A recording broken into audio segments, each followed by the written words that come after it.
Well, again, this is my third movie to expose a massive cover-up by the Dutch government of a security breach which affected some of the world's most important organisations. I shall leave a link in the description for parts 1 and parts 2.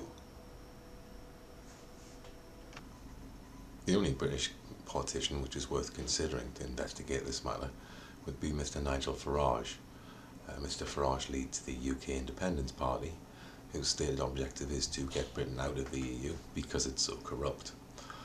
Hopefully, Mr. Farage will investigate exactly why the European Commission are helping the Dutch government to cover up a security breach which affected their staff. He always struck me as a decent chap and an honest man, so let us see.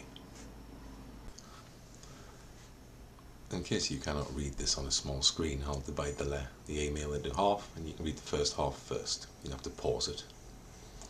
Now here's the second half. You'll have to pause that. I shall wait and see if Mr. Farage contacts me. Hopefully he will.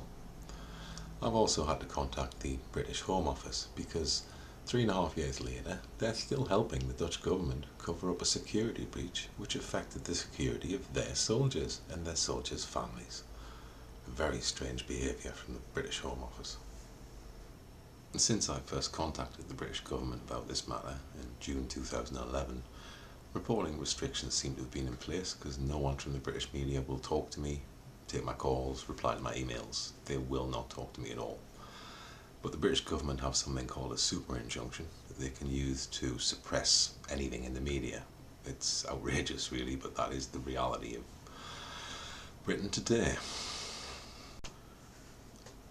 The email you can see in front of you now is this is the first half of the email I've sent to the British Home Office. You can see that I request that they lift reporting restrictions so that the British media can cover this.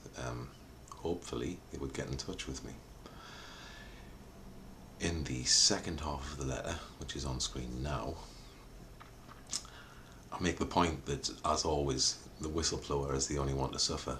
None of the officials involved with this had any consequences whatsoever. Hopefully the British Home Office will now lift the reporting restrictions and let the media deal with this matter. I'm in good spirits. I'm definitely not going to commit suicide.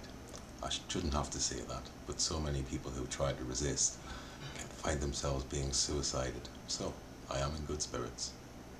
Thank you. If we recall what's happened to some of the whistleblowers recently, does anyone remember Bradley Manning? This young chap here?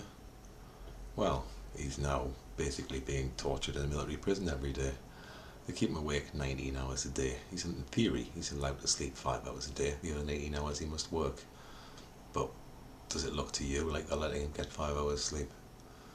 Sleep deprivation is torture, and torture makes you look old. And of course we can't forget Edward Snowden. Anyone remember this chap?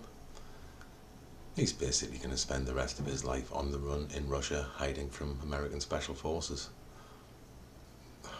My goodness.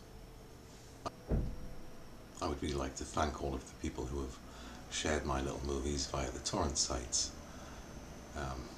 The various reporting restrictions, super injunctions, all of that nonsense. It doesn't apply on the internet. But without your help I could not have done it.